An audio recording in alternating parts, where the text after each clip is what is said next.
Good morning, everyone. Welcome to another session of our free webinar series, DYNAmore Express. And today, as a speaker, we have Iñaki. He's an LST developer, and he's responsible for the development of the EM solver. And today he will give an overview on the recent developments related, of course, to the EM solver, to the electric magnetic solver, LS-DYNA. So as usual, if you have questions, feel free to post them in the chat. And yeah, with that being said, I'm handing over to Iñaki. And please, Iñaki, it's your turn now. You guys can see my screen? Yeah. You're sharing the whole screen, right? Yeah. Yeah, that's fine. Okay. Okay, so let's get started. All right, well, good morning, everyone. And again, sorry for the delay. For those who don't know me, my name is Iñaki Çaldichoury. I am based in the US. I work for Ansys, previously LSTC, and I'm part of the electromagnetic solver team, along there with my colleague Pierre Platonnier, who is the creator of the solver. And recently we've had a new hire, Trank, who's joined our team recently. So today the topic of this... Mike? The topic of this webinar is going to be magnets, ferromagnets and actuators simulated with LS-DYNA. So what we are going to see today, in the first part of the introduction, I'm going to give a brief overview about the LS-DYNA electromagnetic solver, what exactly we're talking about, and some of the basic principles that are behind the physics that we're going to discuss today.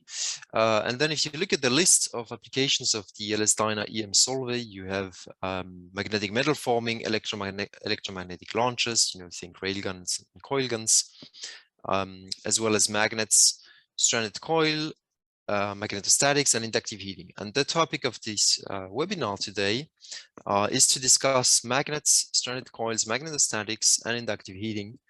This is going to be the focus of the webinar because this is the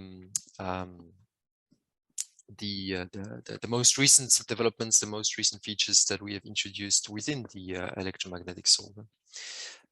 So this talk is going to be technical or DYNA focused, I should say, in nature. So for those of you in the audience who haven't had, who are not yet familiar with DYNA, I'm going to talk about keywords. I'm going to introduce some keywords, but if you don't know what those are, that's okay. Just cruise along and focus on the features, the description of the features, and I'm also going to talk a little bit about the theory that's behind it. So just to get a clear picture, I hope I won't lose you with an overwhelming number of keywords. So let's go ahead. First, what's the LS-DYNA electromagnetic solver? So the electromagnetic solver in DYNA is built within LS-DYNA. So it's not an external solver that you need another license for. It's already contained within DYNA. And it's all the keywords, if you stumble upon them, it's all the keywords that start with star EM underscore blah blah underscore boundary underscore control, etc. etc. In LS-DYNA, you have two families of electromagnetic solver, what we call eddy current solvers and what we call resistive solvers. And so you may have heard of our battery simulation capabilities for capturing shorts. So this would, for example, call the resistive solver in DYNA. But for today, our focus is going to be on eddy current solvers, so only topics related to eddy currents. And the main feature, and I'm going to keep on insisting upon that when I introduce the magnets, but the main feature, the main difference of our LS-DYNA electromagnetic solver is that it relies on a FEM-BEM system rather than a classic FEM approach, which means that we do not need to mesh the air around our conductors or around our magnets, which makes it, for our kind of applications, it makes it an extraordinary tool to easily set up problems and to easily set up coupling between conductors, coupling with the structure and with the thermal solver. So coupling with the structural and thermal solver is really our forte, and we are all, it's all included within LS-DYNA. So the coupling itself is straightforward, from a user input perspective. But on top of that, the technology that we have adopted makes it even easier. So again, we have our list of applications there, which range from magnetic metal forming to magnet snapping, which uses our latest developments. So LS-DYNA follows a branch structure. So when you hear LS-DYNA uses, you typically hear they have a certain version in mind when they talk about a certain feature or a certain application even. So maybe you've heard of the LS-DYNA R11 version, LS-DYNA R12 version, LS-DYNA R13 version, etc., etc. And then there's the trunk, the development version, where you can access as a user all the latest developments. You have access to those versions. So currently the latest release version of LS-DYNA is the R13.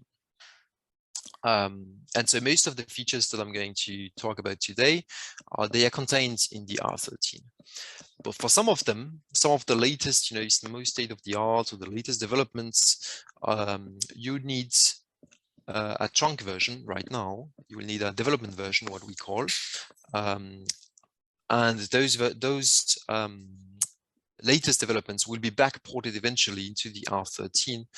But for the moment, for most of the stuff, most of the magnet-rated stuff, you can use an R13. And for some of the most advanced features, I'd recommend using the trunk or the development version. So there's a YouTube channel which posts periodically some multiphysics videos, which I can recommend. And then the keywords are available in the third volume of the keyword manual. So a little bit of a description of DYNA's internal structure, because this slide here will help you then understand, when you look at the example, it will help you understand why things are organized the way they are. So LS-DYNA, I said, it uses our all-in-one code approach. So essentially, you have no extra license, you have everything which is contained within LS-DYNA. And so how it works is that you have the main, if you want, the main trunk or the main driver of LS-DYNA is always the structural solver. Okay, so the structural solver can be explicit, implicit. You have both methods available in DYNA, but let's say that this is your main trunk. And then the solid mechanics solver within LS-DYNA, this is all transparent to the user, but within LS-DYNA can call all its multiphysics modules depending on the user setup. So it can call the thermal solver, for example, and then it can call the electromagnetic solver. All of those solvers usually retain their own time step and advance in time themselves, and they have their own properties. The EM solver is implicit, but can be called or is called by the solid mechanics explicit solver. And all of those solvers, when they're getting called, they can exchange information. So typically the solid will automatically, send, or will automatically send the stresses, the position, the geometry. It can send pretty much everything it has, all the data, to the electromagnetic solver, which can then handle all of that. So that's what I mentioned before, that the data transfer between the solvers is transparent from a user perspective. There is no, everything is contained within DYNA. So for us, accessing that information, which can be complicated, for us is not an issue. And similarly, we can easily pass loads, we pass heating to allow the coupling to occur. What it does mean, though, from a keywords organization perspective, is that since the solid mechanics solver is the driver that will call all the other modules, you do need to always define a solid mechanics problem, even if you have a very simple case like a rod, which is rigid, and you're only interested, for example, in the currents. You will need to set up the solid mechanics problem. You need to trigger it so that DYNA can then call the electromagnetic solver.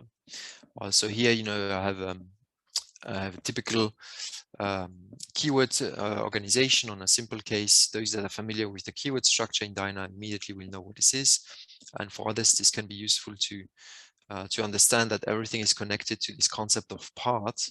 That then calls nodes that is associated, to elements which are linked to nodes, and then this part has got two main properties, which are its element formulation, and that's contained in the keyword section, and then its material properties. When you have copper, steel, this will not behave the same way mechanically, so you do that in mat underscore. DYNA has got a huge material formulation. And so on top of that, this is the EM solver will be added.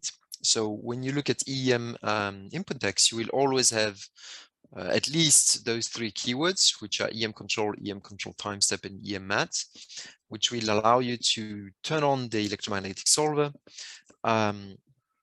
define the EM time step. This is the minimum of what you need to get it to start, and then associate material properties on certain conducting parts. For example, you want this rod to be a conductor, then you will say, hey, I will assign a certain resistivity or a certain conductivity, electrical conductivity to this material.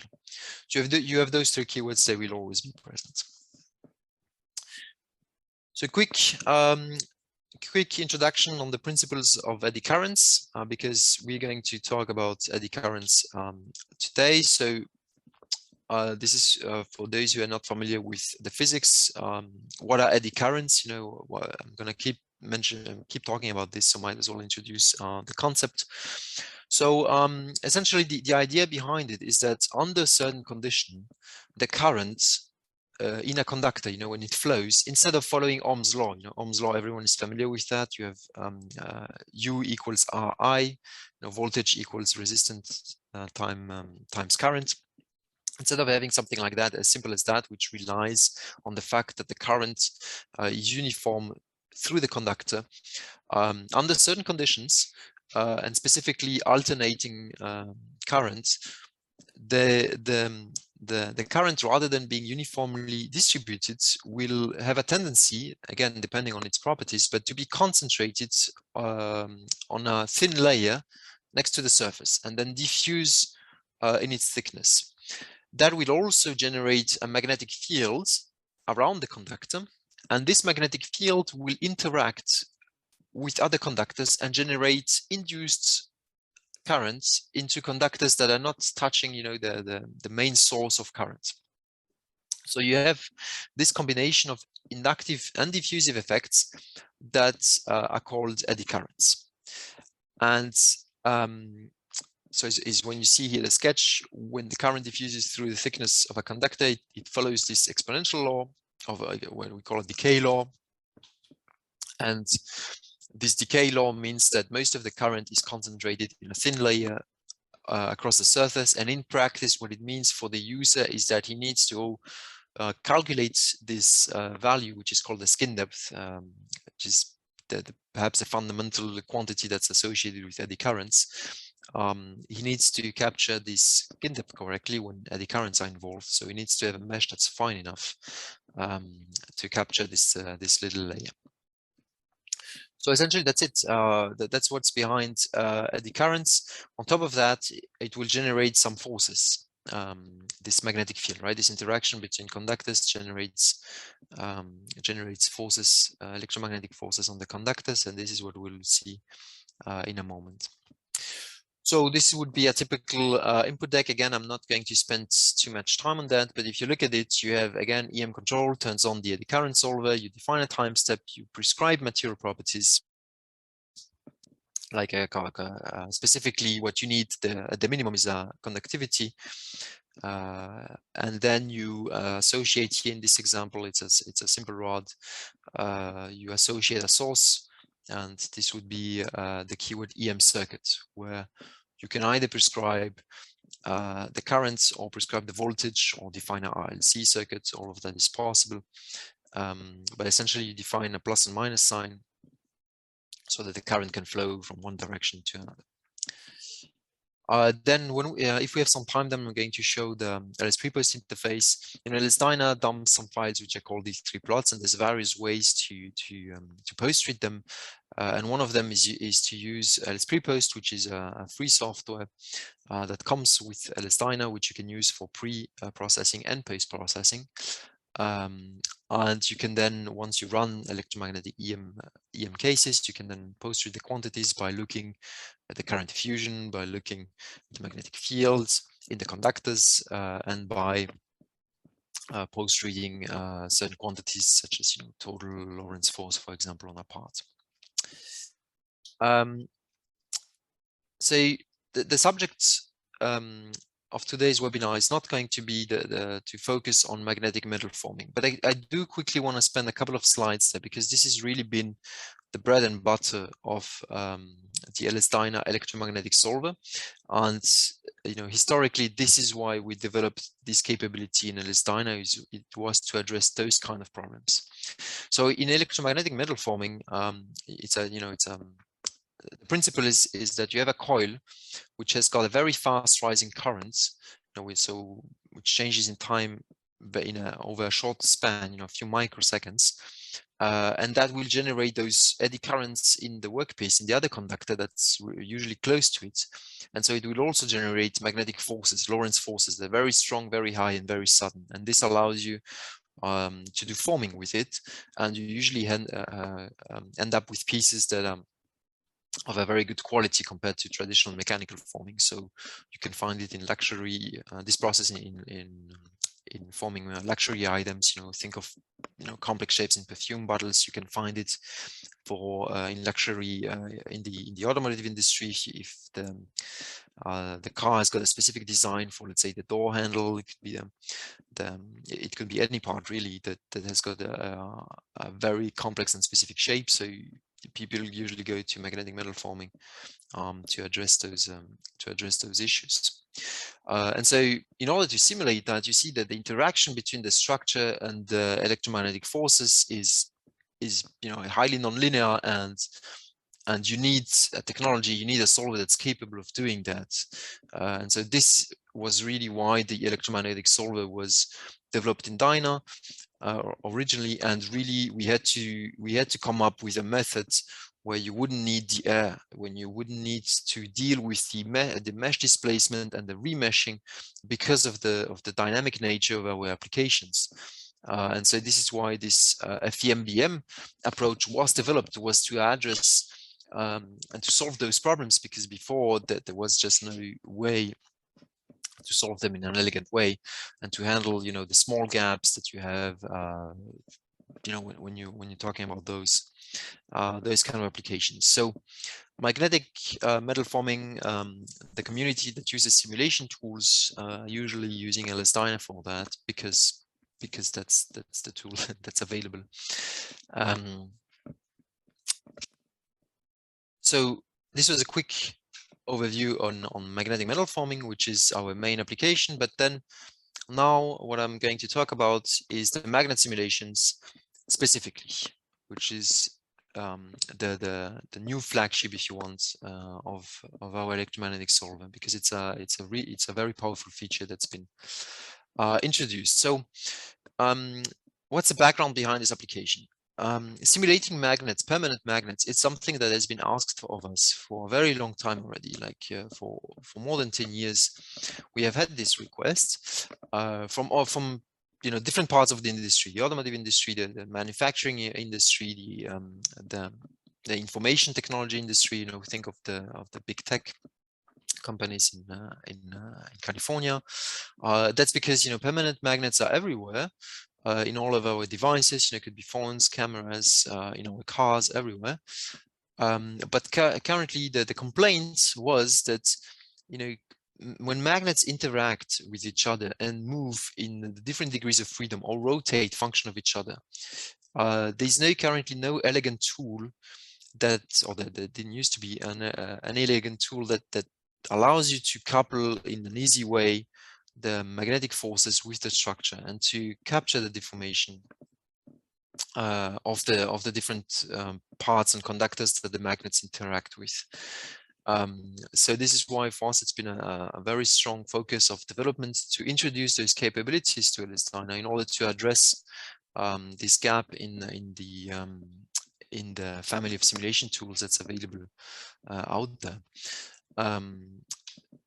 So for those applications, what you see on the video on the right, where you have magnets latching against each other.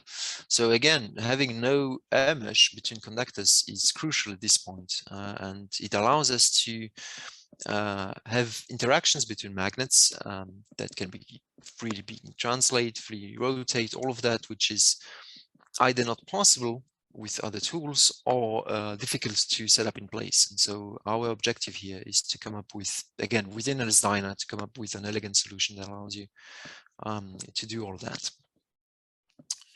So now going a little bit more into the details, I keep talking about this FEM method and this BM method. So what exactly am I referring to? This hybrid approach, FEM-BM approach, what it relies on is that you mesh the conductors.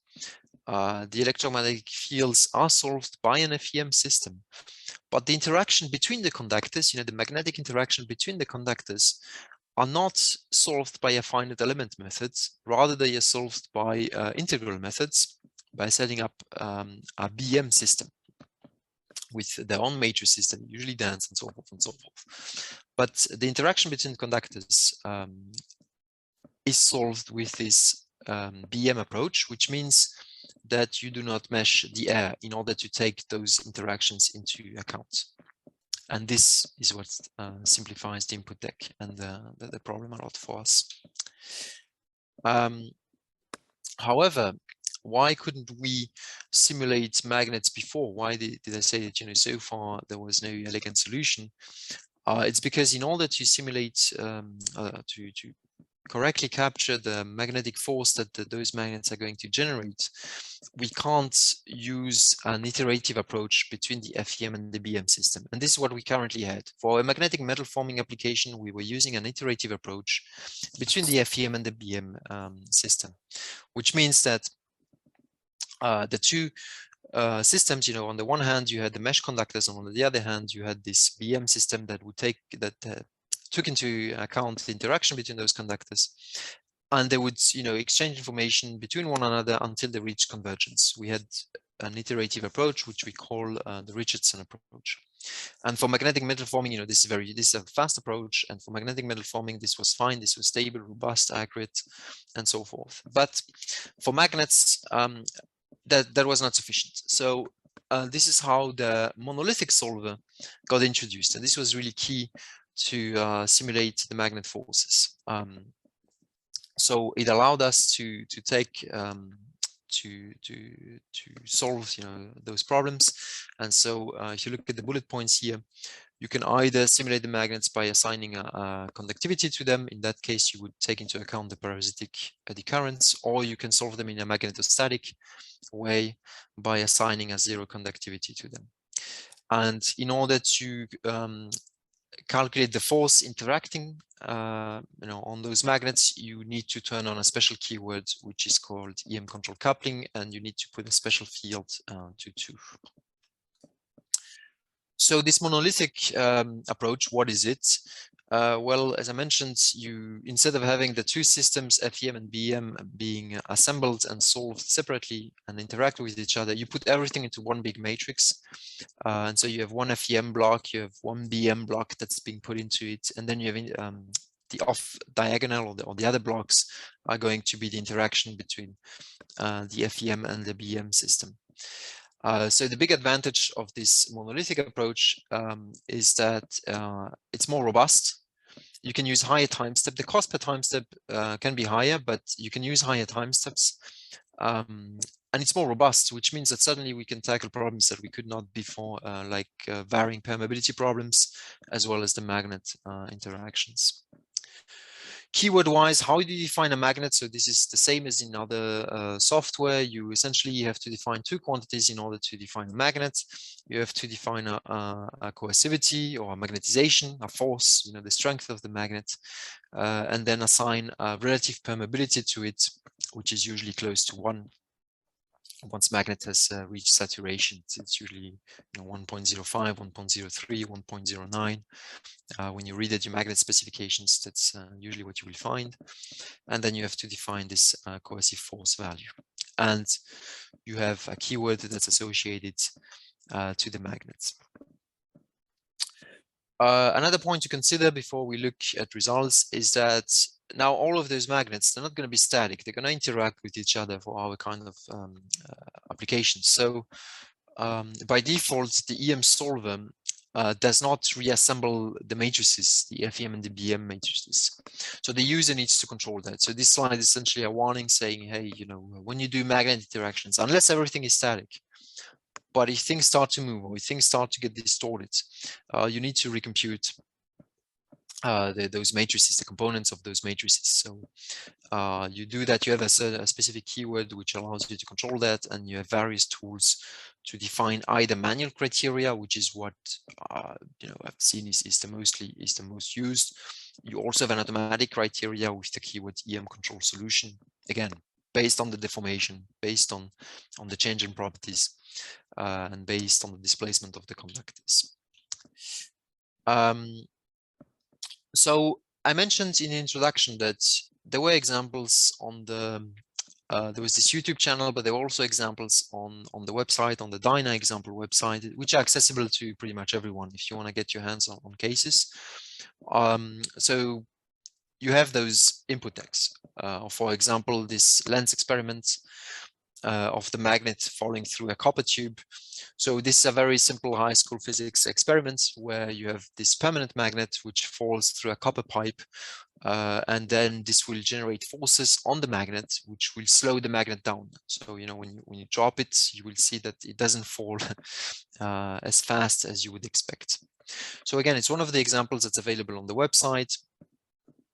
You have again this video, you know, where you can, with two objects are dropped, one of them, they are both the same weight under the influence of gravity, but one of them is a magnet and one of them is just a regular solid, and you see that the dropping speeds are different. So this is, I suggest that, you know, once you get started with those magnet simulations, I guess you take a look at this example to begin with, because it's relatively simple. You know, you have no contact, you have just one magnet definition, and then you have this copper tube, and that's essentially it. So take a look at this example to start with.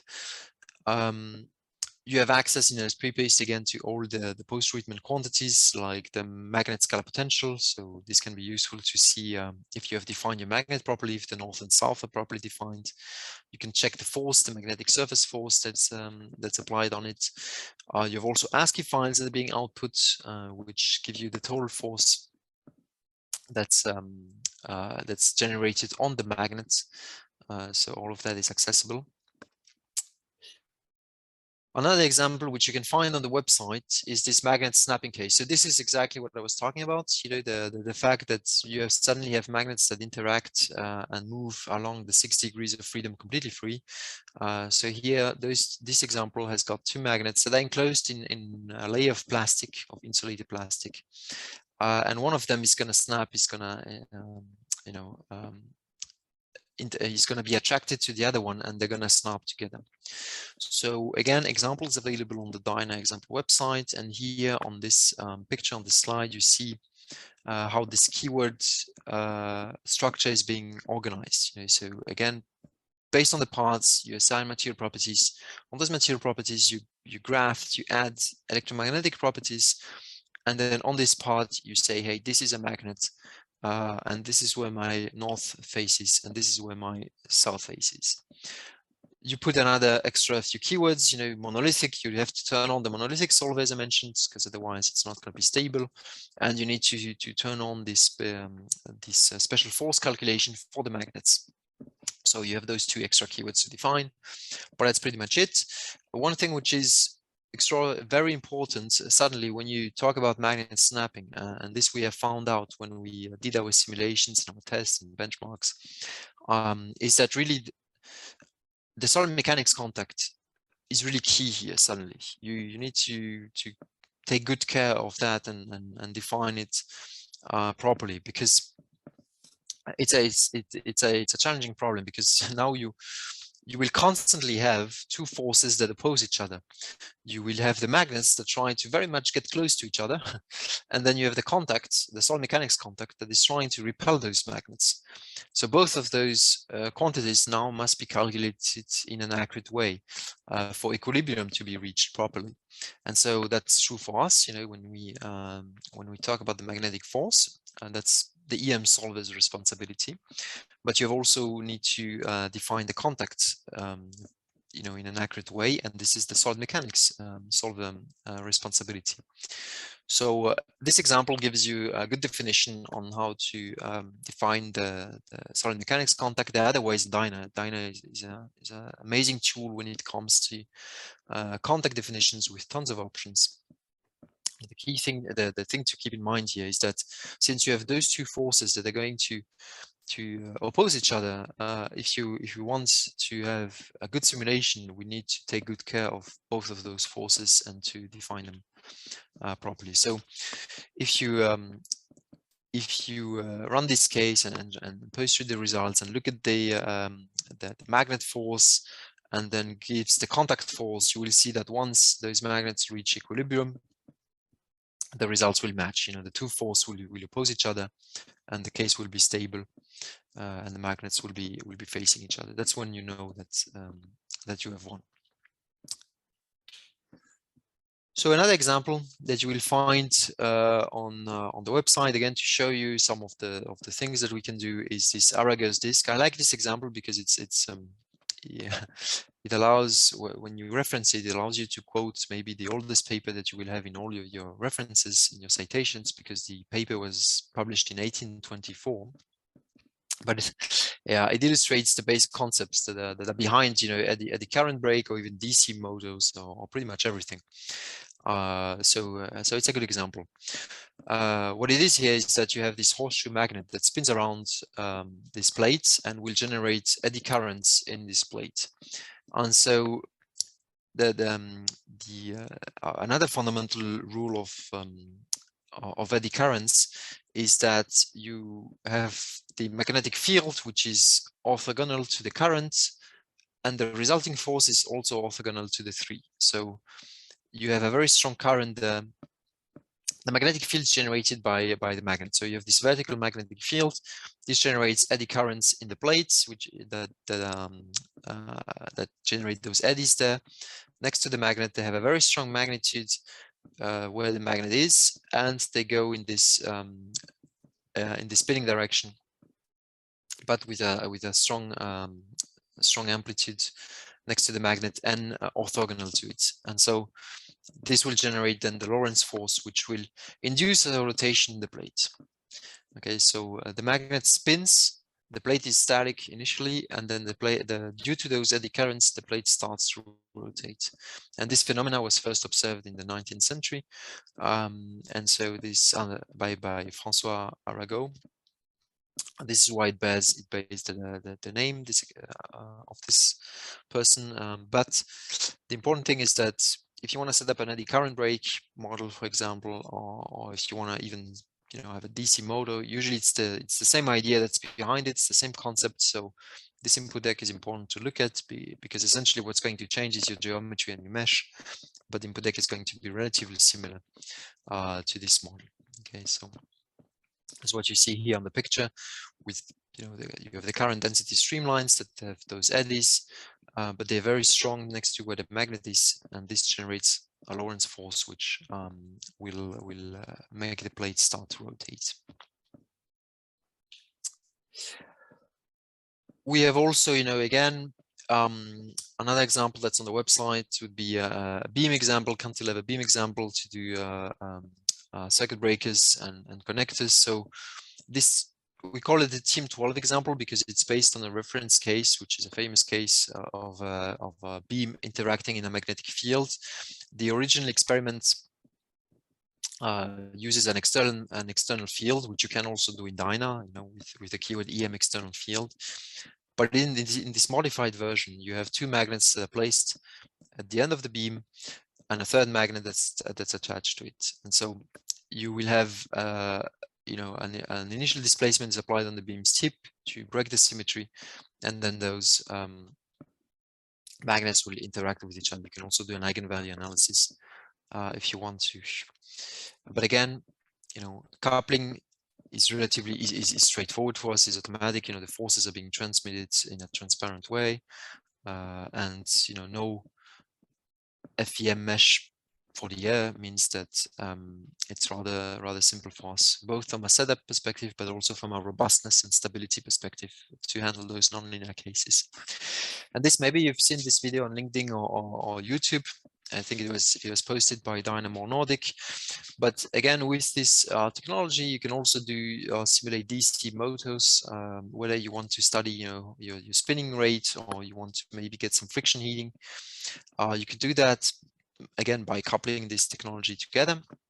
So briefly, how does a DC motor works? You have an applied voltage an applied voltage on two sides, two brushes is what you see on the bottom right, and then you have those copper wires that are enclosed around the shaft, and so the current will flow from the brushes into those wires and then out again.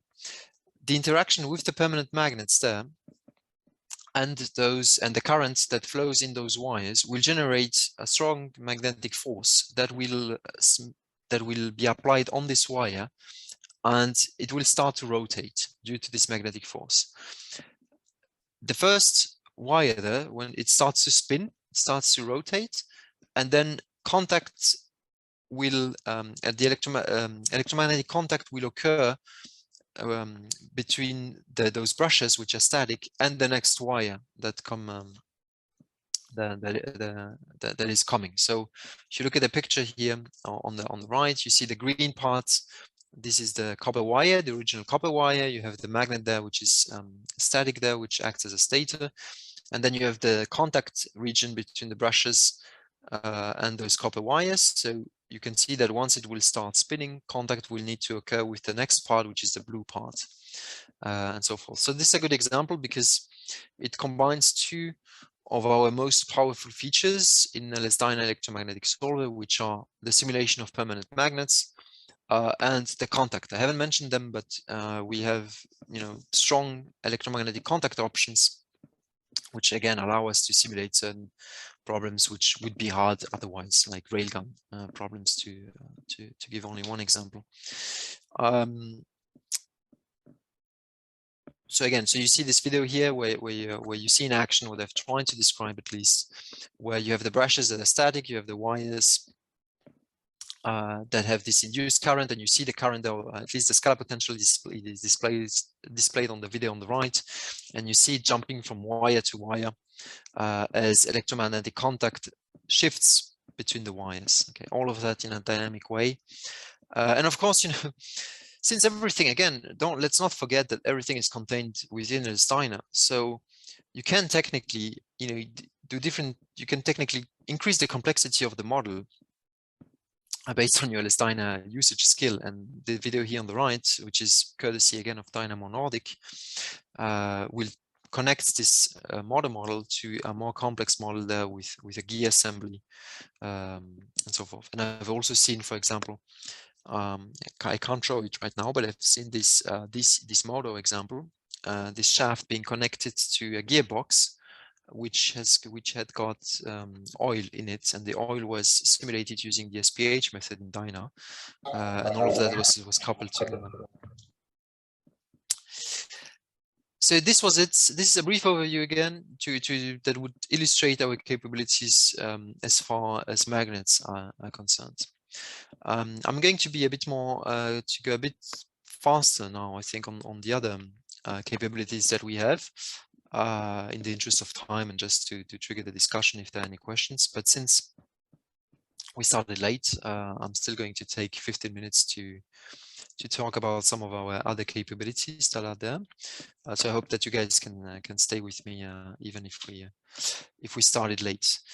So I want to focus a bit on magnetostatics and stranded conductors, because it's so typical when people are doing studying magnetic fields. And so the question then becomes, how do you do that in LS-DYNA? How do you simulate stranded conductors? So we can. The short answer is we can do that in LS-DYNA. But the keyword, we call those stranded conductors, we call those source circuits. So the keyword that allows you to simulate those is called EM circuit source. And what do I mean by stranded conductors? Is that in typical magnetic metal forming applications, you do model the coil in its entirety because the geometry of the coil is extremely important.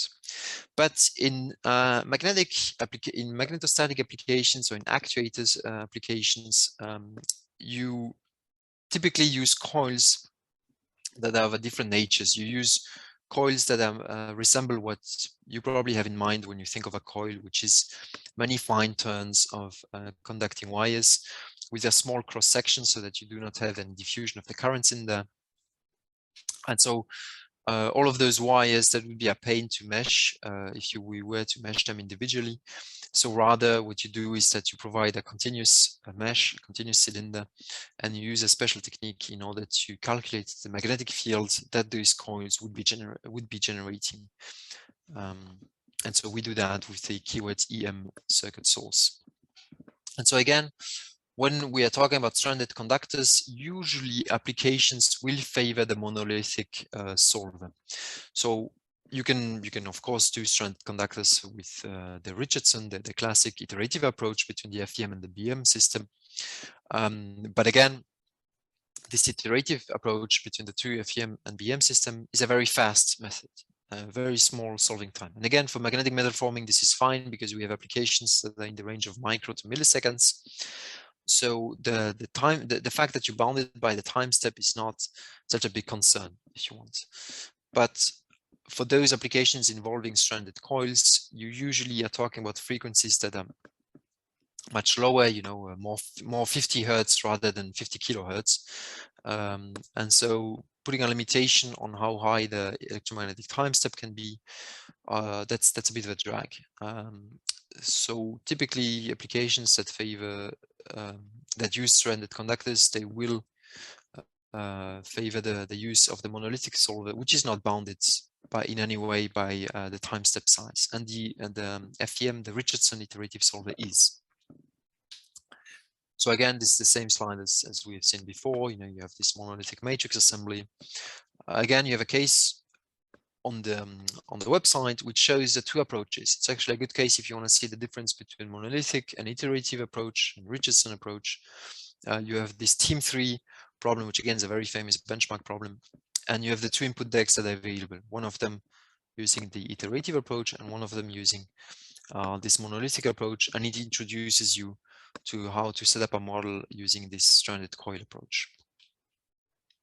Of course, again, you know, coupling for us is not an issue with the structure, and we also have axisymmetric capabilities, so you can also solve certain kind of problems in an axisymmetric way.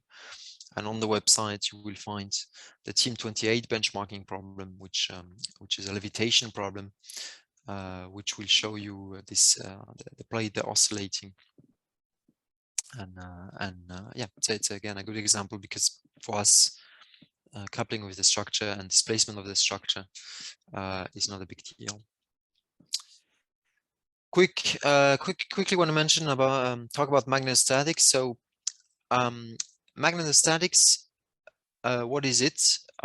It's a special field or special subcase of the Maxwell equations, where the currents are either not considered, so either we're dealing with insulators that have magnetic properties, nonlinear magnetic properties, but which are not conducting currents, or the currents are considered steady, not varying in time. So typically, such applications have a dominant magnetic material where the permeability is high, or at least the relative permeability is higher than 1, or even nonlinear. So I could magnetostatics when I talked about magnets by saying that you could model magnets as as parts that don't have any conductivity but just a relative permeability. But usually this relative permeability is close to 1 in terms of magnets. So solving this in a magnetostatic approach is doable in a reasonable amount of time. But you have certain applications of magnetostatics which are nonlinear, which use a BH curve. And so we can do that in LS-DYNA, but this is the most state-of-the-art capability that we have introduced. And so for those, if you have such problems, then I would suggest, yes, use the development version or the trunk version for those problems, because we have not backported it into R13 yet. But yeah, keyword-wise, it's again, you define material properties, and you either define this relative permeability if it's a constant, or you associate it to what we call an equation of state, where you can define this nonlinear BH curve. So a bit on the theory. So again, since we have this region which has got this nonlinear BH curve, but at the same time is not a conductor, so we have a conductivity of 0 there. So for this, a special AMS solver, special AMS precondition needed to be developed and was introduced recently in order to tackle those problems. And so the other thing as well is that when you are solving a magnetostatic problem, the evolution in time, there will be no evolution in time unless the current source changes, or unless the parts are moving, or the material properties are changing function of time. But if we assume that everything is static, in benchmarking cases, when classic studies that do magnetostatics, that's the case. If nothing moves, you have solved everything within one time step. So you just need to do one time step in order to solve. So yes, the costs when you have this BH curve and this specific material that you need to solve in a magnetostatic way, the cost for solving this initial time step will be quite high, but then you only have to do one and you're done. And so we are constantly trying to improve and make it faster. It's already pretty fast, but what we are doing is that we are introducing everything we can in order to improve the speed. Namely, we have a line search method, which allows you to better navigate on this BH curve. So that we recommend to turn it on for magnetostatic cases. And we are also developing special preconditioners like this LLT factorization approach, which you can also turn on now in the EM solver for magnetostatic cases. So the case that is typically used in order to benchmark magnetostatic solvers is the Team 13 case, which is again also available on the website if you want to take a look. The input deck shows the two approaches. One of them with considering the conductivity in the plate. So the problem becomes time dependent. So even though it's non-linear, it will go. The cost per time step will be relatively small, but then you have tons of time steps that you need to do in order to solve. Or the magnetostatic approach, where you don't consider the currents in the plate. So then you have to solve everything within one time step. You basically reach the steady state immediately, but the costs for solving this initial time step will be higher. So you can compare the two approaches, and at the end, the results in this problem must be the same, because the magnetic field is really driven by this nonlinear permeability rather than the eddy currents. So all of this you can control, the tolerances and so forth. You control everything in this keyword EM solver, FEM, BM monolithic. Do not be scared by it. It's got 3 lines, but it's not so we did quite a few options, but the logic is pretty straightforward. The first line, defines the tolerances of the monolithic solver itself. So you have an absolute tolerance and a relative tolerance. Usually absolute tolerance is lower than relative tolerance. But the parameters that you see on screen is those that I would recommend. The second line defines the tolerances for the nonlinear solve. Okay, so how tight you want to converge on your BH curve. Okay, when you have a nonlinear magnetic permeability. So again, in the tolerances that are on the screen, I would recommend to begin with, and if needed, you can lower them or raise them if you want to have a faster solve. But I would suggest to start with those settings. And then if you are doing a magnetostatic solve, then I would recommend to turn on the line search. And essentially this is using and defining the values on the third line of this keyword. And so you can do that, and especially for magnetostatic cases. And so this talks about the keyword specifically. What I mentioned on the website. You have two approaches. One of them magnetostatic, the other one time dependent. And so for the magnetostatic case is what you see on the right. You have just one time step, and it's a constant. Then you're done. on the time-dependent case, when you solve also for the currents, you will see in the input deck that the time step is being defined with a load curve. And then, as I mentioned, we have developed special preconditioners in order to accelerate the solve. And so you can control those in the keyword EM solver BEM by putting this field preconditioner to 4 rather than the default, which is 2. So this is team 13. You can see then there are the results, references with the literature. You can post-read them. Well, this is just to illustrate the magnetostatic approach.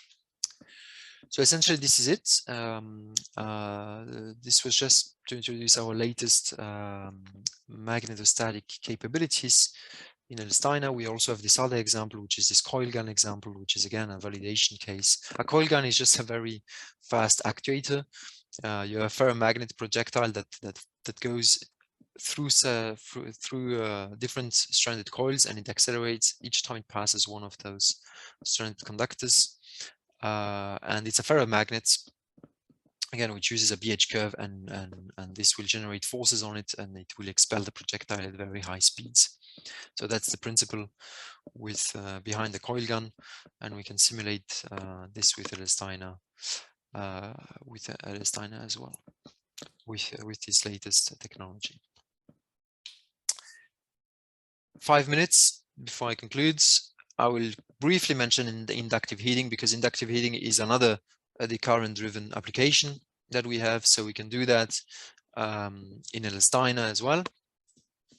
So again, what's the big strength of LS-DYNA for inductive heating applications? Well, again, it's the fact that you can couple in a very easy way with the structure and with the thermal solver. Here you see one example. It's a courtesy of Miro Duhovic, who works in Germany at the Kaiserslautern Institute for composites. And so here it's got a coil that heats up, that heats up this metal plate, and then it's got a roller which presses those 2 plates together. Anyway, he was studying some welding application. What is a bit specific on the inductive heating process is that the typical application, rather than being in the range of milliseconds or microseconds, it's got a very long period. It's in the range of seconds or even minutes. So if you want to solve for this, with the frequency, it's a very high frequency. So if you want to solve for this, you need to do a special method. You either need to switch to the frequency domain, or you need to do what we are doing. You can stay in the time domain, but you only solve the EM fields over one period. You get an approximate Joule heating term, and you pass it then to the thermal solver. And you do that several times during the run if your conductor is moving. So in the case of the coil that you were seeing earlier, it was probably done periodically every second or every 2 seconds. But you solve only one period of the electromagnetic fields, because otherwise the time step would be too small and it would take forever. So the code is being reorganized a bit to solve those inductive heating problems. But you can do that with LS-DYNA. The circuit keyword, uses usually an alternating current or an alternating voltage, and then you need to switch the solver type in EM control. Well, you have special considerations to take into account for the time step, special definition, special features, tweaks that you can do. You have an example on the website as well, with some post-treatment quantities. But what I quickly want to talk about today is that one limitation, or one thing which we didn't have at the moment for inductive heating, is that since we didn't have this monolithic solver, we couldn't simulate what are being called flux concentrators. So flux concentrators are always present, or almost always present, in inductive heating applications. They're usually made of ferrite. They're non-conductors, but they have either a high permeability or even a nonlinear permeability. And what they do is they concentrate the magnetic field lines over a certain point to generate even more heating and even more localized heating. And so those flux concentrators, when they are present experimentally, you need to also be able to simulate them. And now, since we have this EM solver FEM BM monolithic approach, we can simulate those flux concentrators. So really, this was a bit, before it was a very clumsy way of doing, and now it's a very elegant and robust way of doing it. So we can pretty much tackle the range of all those inductive heating applications thanks to this the introduction of the monolithic solver. And I highly recommend, I think there was a paper by Miro at the latest DYNA conference, so if you're interested in the subject of inductive heating and using the monolithic solver, I suggest you go on the DYNAlook website or try to get your hands on this paper by Miro, which shows some results and some of the studies that he has done using LS-DYNA. So as I mentioned, again, same thing as with magnetostatic. We have a non-conductor, so sigma conductivity equals 0. And you define, relative permeability properties. So either a high value, which is a constant, or you use a BH curve. It can also be made function of temperature in very specific cases, or for that matter, a function of strain or function of mechanical properties, because you can have the permeability function of different quantities in that keyword as well. So again, for those applications, if you have, it's the same thing as with magnetostatics. If you have a nonlinear BH curve, then we also recommend that you switch to the LLT factorization for the BM solver preconditioner. Again, examples on the website with the flux concentrators for inductive heating. So you can take a look at that as well. So you can and see the difference between the results without the flux concentrator and with the flux concentrator. You have without, temperature only goes to 1000 degrees on the plate, and with the flux concentrator, it goes to 2500 degrees. So the difference is huge. So hence, why it's important to take those into account in your simulation models when you're doing inductive heating. So of course, not going to spend time on that, but we also have 2D axisymmetric capabilities. And those also extend to the 2D inductive heating solver, and we can also do that. So briefly, so as you can see, R13 and onwards pretty much has got almost doubles the, or at least offers a broad expanse on the LS-DYNA electromagnetic solver applications. What is coming in the short to medium term, what is coming next year? What are we focusing on right now, working on? Well, we are doing among the different things that we are working on, we have voltage-driven coil feature. So this is going to come hopefully pretty soon. It's already, some of it is already available in the trunk version. And of course, with that, some examples. So right now, the user needs to know the shape of the current when he uses his stranded coil model. And for some application, he doesn't have that data. He wants to directly impose a DC current in his stranded conductors. And so this needs a bit of reorganization of our system. But that's a feature which is also going to be possible pretty soon. Then we have received requests on loudspeaker simulations. So for that, again, we need to calculate a specific term. And so that's going to come within the next year. Solve times in magnetostatic cases is going to be a constant quest on trying to improve that and get better and get faster and scale better and so forth. So this we expect we expect that we still have some leg room on improving the calculation times there. We'll also, it's not mentioned here, but we also have a couple of 2D axisymmetric features missing, and so we'll work on those. And then a bit longer term, what we have in the pipeline as well is introducing some FMM methods. So those are finite multipole methods for the BM solve, which should accelerate the solve in certain cases, especially in static cases that are there. And I also want to do a special shout out to LS Prepost, which has got a solution explorer that is also on the development for people who are not familiar with keywords and want to define the keyword input deck via GUI, via interface. Perhaps, if you used another electromagnetic solver and you're just familiar with GUIs and not the keyword structure and are afraid of it. So there's a special interface that's under development in LS Prepost called the Solution Explorer. And with that, I'd like to thank you for having listened to me. If you guys are still there, 20 minutes past the hour, but I was late and I apologize for that. So yeah, that concludes my talk. If you guys have any questions, you can freely discuss. Okay.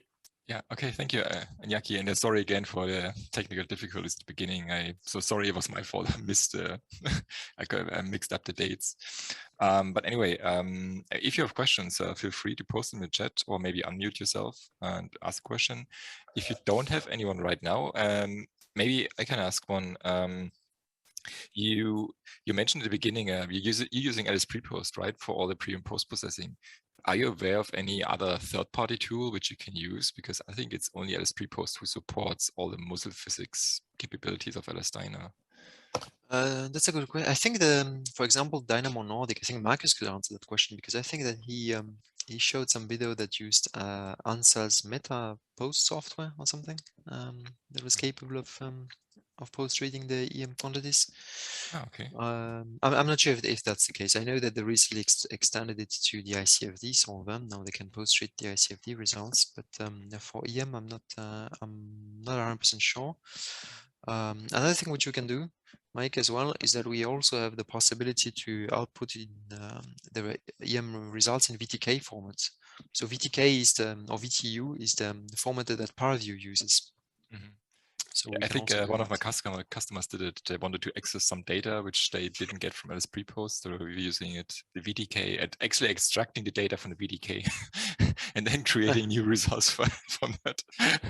Yeah. Well, it's not as uncommon as you might think. If anything, being able to extract the VTK format allows you to extract all the EM quantities in an ASCII format. So then you can, if you motivate it, you can reread them and retransform the data in whatever format you want. Yeah. Okay, this is Marcus from DYNAmore Nordic. Hi. Just to answer your question, ANSA do now support some of the EM keywords from version 21 and forward. I haven't tried them myself. I'm still using LS Prepost, but they are available. Yeah. So also from the pre-processing and pre-processing point of view, and also meta for post-processing, does it support all the? Yeah. Yes. Okay. Cool. Do you have another question, Magnus? No. No. Okay. Okay. But I have another one, and then I'm finished. You mentioned you needed the contract properly with the snapping magnets. Can you give some hints or what to look for in particular, or what was the issue? Just to get an idea. So the main issue is that I work on the EM solver, and so I'm not an expert on solid mechanics. Okay. So I make mistakes that you probably wouldn't make. Okay. But some things I'll briefly go back to it. Yeah. Mm-hmm. At the beginning, I think DYNA does the bucket sorts, for example, on the contact search only every I don't know how many time steps, and so we had to decrease that number a bit in order to make it extra robust, extra tighter. I think there's a flag bucket sort you have every 5 Yeah, time exactly. steps. Yeah. I think usually it's 100 or so. If it's explicit. 100, yeah. So here in this case, I think we had to do it because the force was so high with the magnet. We had to reduce that a bit. The other thing is that we had to limit the contact to the surfaces that were there, and not include the faces that were there, because if the magnet started to get into contact here, he would send parasitic forces on the side. So when you look at the surface-to-surface contact, which is just take into account this one and this one, this surface and this surface. So we had that. We had VDC here. This was recommended by Edward, right? This adds some damping term a bit in the contact, so we had to raise that value to make it less noisy and so a bit more stable. So those little things, which apparently are, you know, for me this is a very scary keyword, but for people who know their way around it, I mean, apparently same, it's yeah. straightforward. Same applies to me. I mean, also doing the contact class, but most of the time when I have to give a class, suddenly I get scared at some points because there's so many things inside of the contact, some parameters, switches, which change something and affect something else. And I think maybe contact is pretty difficult. Okay. Yep. Yeah. Okay. With that being said, I think I close the session. Again, Iñaki, thank you. And for everyone else, sorry for the delay. And if Ansys agrees, we will post the video and also the slides, so you can have a look later. The video will be found on YouTube if Ansys agrees.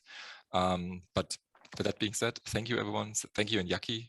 Was really interesting, and I think we should do this every year to get an update on the EM solver, because I think there's a lot of things are going on.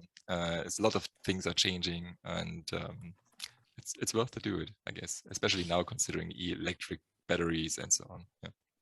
Yeah. Really. There's a question from Marcel. I mean, maybe Iñaki, you have to unmute. Excuse me, I have joined a little bit later. Yeah. I didn't see the beginning, but it was good to join later. We started late. No. I was here at 2 o'clock, but there was nothing going on, so I disconnected. I connected later. But you were mentioning that there are some input decks available on your website. So I was going to ask, where can I find them? All right, so let's go. So if you can you show it, Iñaki? Yeah. Yeah, I think I have it here. So if you go in dynaexample.com, you have an electromagnetic section. I think you have to stop the presentation. Oh, yeah. Sorry, you only, okay, my apologies. How do we do that? Hang on. Oh, PowerPoint slideshow, that's what it is. Okay. Okay. Yeah. You still see my screen? Do you see the website coming up? Your screen now, yeah. All right. So if you go here, Dyna example website, and you have a section. I don't see. You have a second screen also? Hang on. We just see PowerPoint now. I will stop sharing and I will share again, and I will share my entire screen. Coming up? Loading? Yes. Yeah, we have it now. Yeah. Yay. All right, so you have that's the Dyna example website where you have different examples that are being posted, and you have an electromagnetic section. So if you go here, you have the different families of solvers. You know, if you want to do electrophysiology at one point, you can also do that in Dyna.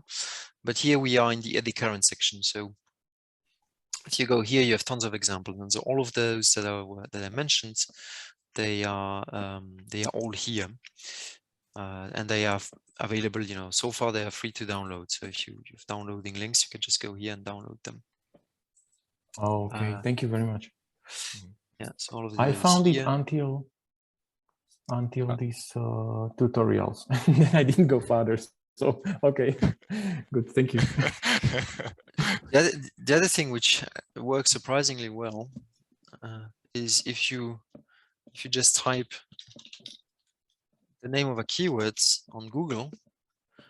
Well, of course now it's not gonna work. But hang on, let's see if I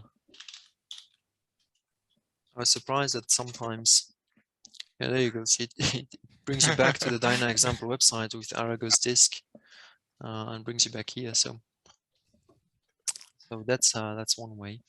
The other, well, this got only videos, right? But you can go on the Multiphysics, LS-DYNA Multiphysics channel on YouTube. You have certain videos, you know, that show all of those that were shown today. Like the engine. No, I'm not going to put a commercial on, but but you see what I mean. So yeah, this is where it is. Yeah. So all those examples. Yeah, I think the videos will be posted on the DYNAmore YouTube channel, but there's also a link then to the Multiphysics and also to the examples when I post the video online. So if you look for DYNAmore YouTube channel, you also find the Multiphysics channel and all the connected. I think there's also something with LST, something, I don't know. Yeah, that's right. Yeah. Okay, so anyway, thanks everyone for listening. So now we're done today. Thank you for listening. Thank you, Iñaki, again, and see you next time. Merry Christmas, because we won't see each other before. Yeah, that's right. Yeah. Okay. We won't we won't see each other for a couple of years if they keep finding those variants. So yeah, exactly. That's true. not gonna happen. yeah, true. All right. Yeah. Same thing. Yeah. Merry Christmas. I hope that you guys are all safe in the audience, and you too, Mike, and your family. Yeah, you whole too. Team. Yeah. All right. Okay. Cheers. Bye bye, everyone. Bye bye. Ciao. Thank you.